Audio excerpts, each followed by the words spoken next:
ध्यान लगाते वक्त किस चीजों का ध्यान रखना है, कैसे ध्यान लगाना। 10 चीजें भगवान बता रहे हैं।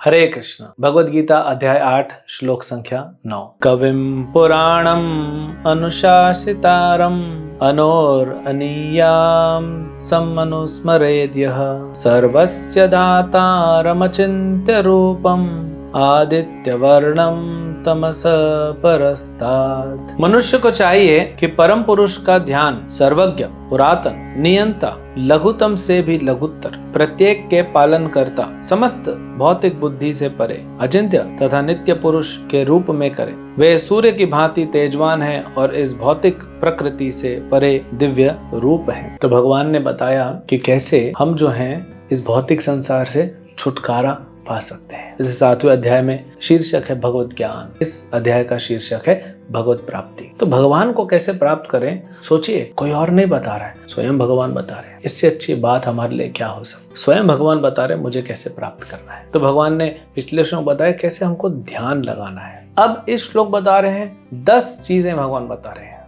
कि ध्यान लगाते वक्त किस चीजों का ध्यान रखना है, कैसे ध्यान लगाना। बहुत सारे तथाकथित गुरु जो बोगस कल्चर का प्रचार कर रहे हैं वो कहते हैं बस ध्यान लगाओ, आंख बंद करें। किस पे ध्यान लगाऊं गुरुजी? शून्य पे ध्यान लगाओ। शून्य पे कैसे ध्यान, जो कुछ है ही नहीं उस पे कैसे ध्यान लगाऊंगा। इसलिए यहाँ कहते हैं भगवान क्या है, भगवान का रूप है, दिव्य रूप है। भगवान का रूप हमारे जैसा नहीं है, दिव्य रूप है। तो भगवान का रूप है तभी ना हमारा रूप है। सो उस रूप पे ध्यान लगाएंगे तो हम जल्दी कनेक्ट कर सकते हैं। यहाँ पे 10 एट्रीब्यूट बताए गए हैं। थोड़ा सा चर्चा करते हैं, एक एक लाइन सबके बारे में पढ़िए बहुत सुंदर तरीके से। सबसे पहले भगवान क्या बताते हैं, कविम।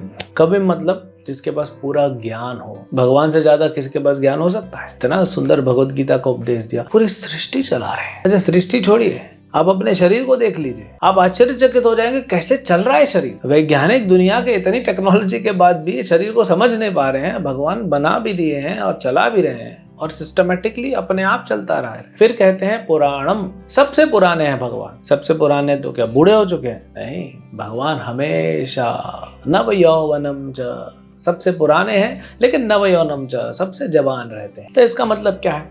पुराने हैं तो क्या हुआ? Old is gold. पुराने हैं मतलब क्या है? भगवान सबसे पहले इस सृष्टि में है। भगवान इस सृष्टि बनने से पहले भी थे और सृष्टि खत्म होने के बाद भी रहेंगे। भगवान से ही भगवान के अनंत अवतार निकले हैं। तो देवी देवताओं का क्या कहना? भगवान 10वें अध्याय में कहेंगे अहम आदिर ही देवानाम, मैं ही देवताओं का आदि हूँ। ये जितने ऋषि मुनि देवता ब्रह्मा शिव, इनका आदि मैं हूँ, क्योंकि सबसे पुराना हूं ना। पुराणन, पुराने हैं तो मतलब ये तो सब इनके सामने आए हैं। फिर कहते हैं अनुशासितारम, जो अनुशासित, जिसका शासन चलता है। कि पूरी सृष्टि में देवी देवताओं को जब संघर्ष होता है, जब तकलीफ होती है तो कहाँ जाते हैं? भगवान के पास जाते हैं। शासन भगवान का है। भगवान जो है वो टॉप मोस्ट गवर्नमेंट चला रहे हैं। पूरी सृष्टि की गवर्नमेंट के वही स्वामी है। कोई इलेक्शन नहीं होता, भगवान ही थे, वही हैं और वही रहेंगे। फिर कहते हैं सबसे छोटे से छोटा, भगवान छोटे से भी छोटे हैं। इसका मतलब क्या है? क्यों ये कह रहे हैं? देखिए, ध्यान लगाने के लिए कितना सरल हो जाता है। जैसे सबसे पुराने हैं, वो सबसे पहले भी हो गए। सबसे पुराने हैं, सबसे पहले, उनसे पहले कुछ नहीं था, उनसे पहले कुछ था नहीं, मतलब भगवान ही हमेशा रहे। फिर सब पूरा ज्ञान है। फिर हमने देखा कि पूरा शासन करते हैं, मतलब स्वामी वही है। अब कह रहे हैं सबसे छोटे से भी छोटा होंगे। तो सबसे छोटा क्या है? सबसे छोटे छोटे छोटे कीटाणु होंगे। अब सोचिए, कीटाणु जो दिखता भी नहीं है, जिसको इलेक्ट्रॉनिक माइक्रोस्कोप से देखना पड़ता है, उस कीटाणु का शरीर दिखता है, उसके अंदर क्या होगा? आत्मा। और बाजू में कौन होंगे? परमात्मा। यानी इतने छोटे से छोटे में भी जाके भगवान रह रहे हैं वहां पे। तो सृष्टि में बड़े से बड़ा और छोटे से छोटे रूप में भगवान रह रहे हैं। हर जीव के साथ, ये भगवान की दया है, हर जीव के साथ भगवान परमात्मा रूप में आके रहते हैं और उसको बोलते हैं बेटा ये सब संसार का चक्कर छोड़ दे, भक्ति कर दे, आनंद में मेरे साथ रहेगा। फिर कहते हैं पूरे संसार के पालक वही है, पूरी सृष्टि के पालक वही है। हम क्यों इधर उधर जाए बताइए? क्या जरूरत है मुझे इन देवी देवताओं के पास जाने की? उनका नमस्कार करते हैं, प्रणाम करते हैं। क्या जरूरत है मुझे किसी दूसरे व्यक्ति के पास जाने की? ना, अपना काम करें, पढ़ाई करें, जॉब करें, बिजनेस करें और भक्ति करें। जो भी आपको करना है अपना कमाने के लिए, रोजी रोटी चलाने के लिए, भक्ति करो, भगवान से संपर्क में रहो, भगवान आइडिया देंगे। ददामि बुद्धि योगम तम येन माम उपयन्ति ते, भगवान कहते हैं तुम मेरा भजन करोगे, प्रेम पूर्वक भजन करोगे तो मैं तुमको क्या दूंगा, ददामि बुद्धि योगम तम, मैं तुमको बुद्धि दूंगा ना। क्यों इधर उधर जाना है? तो भगवान पालक है, देवताओं के भी पालक है, असुरों के पालक है, मनुष्यों के पालक है, पशु पक्षी कीटाणु जीवाणु सबके पालक कौन है? भगवान है। भगवान इस भौतिक समझ से परे हैं, अचिंत्य रूपम। अचिंत्य मतलब जो भौतिक चीज समझ में नहीं आएगा, भौतिक हम दृष्टि से नहीं समझ सकते भगवान को, वो परे हैं उन चीजों से। और बहुत इंपॉर्टेंट, भगवान एक पुरुष है, परम पुरुष है। भगवान व्यक्ति विशेष है, वे कोई निराकार नहीं है। भगवान का रूप है, बड़ा सुंदर रूप है।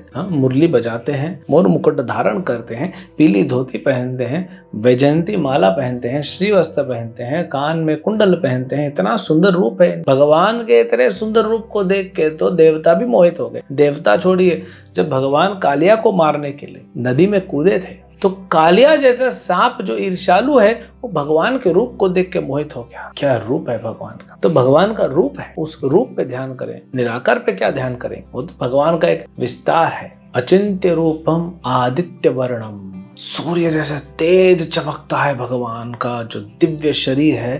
तम करोड़ों करोड़ों सूर्य, एक सूर्य से हम देख नहीं पाते, आप सूर्य को आंख मिला के नहीं देख सकते। करोड़ों सूर्य एक साथ निकल जाए, आप सोच सकते हो कितना तेज, कितना दिव्य तेज होगा। भगवान के दिव्य शरीर से ऐसा दिव्य तेज निकलता है। और दूसरा है आदित्य वर्णम का एक और मतलब है भगवान में अंधेरा नहीं है, भगवान में अज्ञानता नहीं है। सूर्य में कभी अंधेरा हो सकता है, ये तो फिर भी भौतिक सूर्य है जो हम देखते हैं, ये आज नहीं तो कल जो है इनका उम्र हो जाएगा, इनको जाना पड़ेगा। लेकिन भगवान तो दिव्य सूर्य की भांति है, कोई अंधेरा नहीं, मतलब कोई अज्ञानता नहीं है। हमारे जीवन में तकलीफ क्या हो गई पता, भगवान यहाँ खड़े हैं और हमने मुंह इधर मोड़ लिया। जैसे अगर आप सूर्य के सामने खड़े हैं तो आपको उजाला दिखेगा, आप पलट गए, अब आपको अपनी परछाई दिखेगी, अंधेरा। सामने देख रहे थे तो आपको अंधेरा नहीं था, या फिर आपने खिड़की दरवाजे बंद कर दिए, काले पर्दे लगा दिए, हाँ सूर्य है ही नहीं। तो ऐसे ही कुछ अज्ञानी, कुछ मूर्ख लोग कहते हैं कि भगवान है ही नहीं। अभी खिड़की खोलो, पर्दा हटाओ, देखो भगवान तो सूर्य की भांति है। हाँ, आदित्य वर्णम, तो उनमें कोई अंधेरा नहीं है, कोई अज्ञानता नहीं है। और हम भगवान के सामने आएंगे तो हमारे अंदर भी जो अज्ञानता है वो खत्म हो जाएगी। सूर्य उदय होते ही संसार में प्रकाश फैल जाता है, ज्ञान हो जाता है, प्रकाश से ज्ञान होता है ना। अंधेरे में आप कुछ ढूंढ नहीं सकते हो, लेकिन जैसे प्रकाश होता है आपको दिखता, हाँ सब क्लियरली दिखने लगता है। और क्या बता रहे हैं, भगवान दिव्य है, इस भौतिक संसार से, इस भौतिक दृष्टि से परे वो दिव्य है। वो भौतिक चीज से समझ भी नहीं सकते। भक्ति के द्वारा, सिर्फ और सिर्फ भक्ति योग के द्वारा, हरिनाम के द्वारा, भगवद गीता के ज्ञान के द्वारा, साधु वैष्णव की सेवा के द्वारा हम भगवान को समझ सकते हैं। भगवान हमें समझने का मौका देंगे। आप सूर्य को पहले नहीं देखते हो, जब सूर्योदय होता है तो सूर्य आपको पहले देखते हैं, फिर उन्हीं के प्रकाश से, उन्हीं की कृपा आप सूर्य को देख सकते हो। तो हम भगवान की भक्ति करेंगे, भगवान आयोजन करेंगे, भगवान हमें देखेंगे, हाँ ये बच्चा मेरा भक्ति कर रहा है, और फिर भगवान कृपा करेंगे और उस कृपा से हम भगवान को देख पाएंगे, भगवान से संपर्क पुनः स्थापित कर पाएंगे और उनकी भक्ति और करके आनंद में रह पाएंगे। हरे कृष्ण।